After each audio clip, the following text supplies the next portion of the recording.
me by this man, not now, not ever.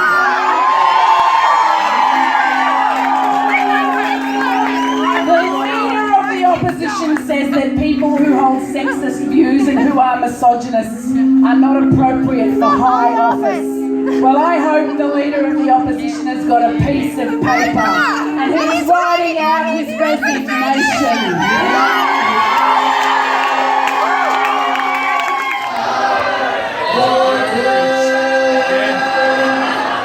Then ensues another discussion about women's role in modern society. And the other person participating in the discussion says, I think it's very hard to deny that there is an underrepresentation of women. To which the leader of the opposition says, but now there's an assumption that that is a bad thing. This is from a man. This man from whom we're supposed to take lectures about sexism. And then of course it goes on. I was very offended personally when the leader of the opposition, as Minister of Health, said, and I quote, abortion is the easy way out. I was very personally offended by those comments. I was also very offended on behalf of the women of Australia when in the course of this carbon pricing campaign, the leader of the opposition said, what the housewives of Australia need to understand as they do the ironing. The leader of the opposition catcalling across this table as I sit here as Prime Minister. If the Prime Minister wants to politically speak, he'll make an honest woman of herself. Something that would never have been said to any man sitting in this chair.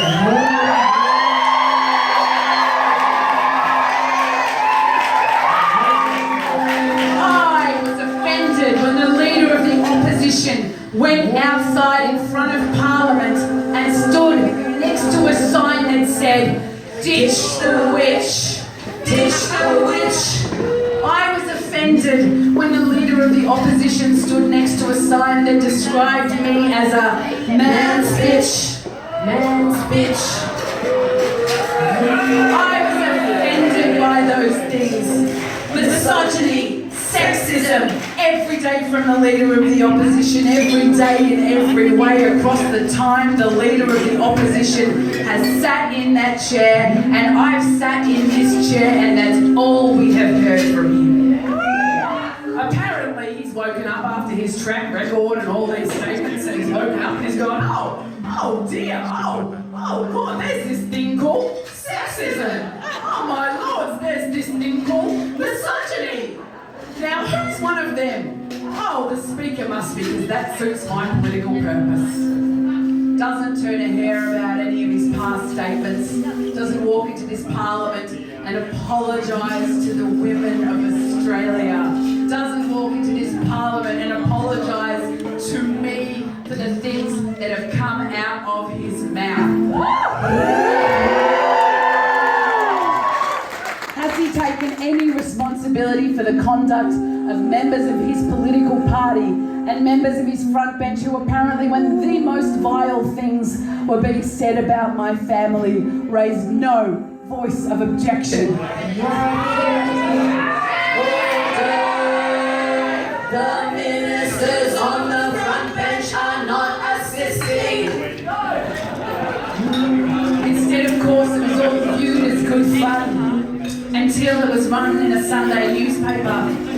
And then the leader of the opposition and others started ducking for cover.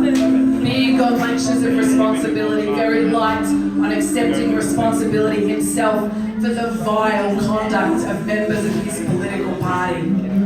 Then, of course, the leader of the opposition comes into this place and says, and I quote, every day the Prime Minister stands in this Parliament to defend this Speaker will be another day of shame for this Parliament, another day of shame for a government which should already have died of shame.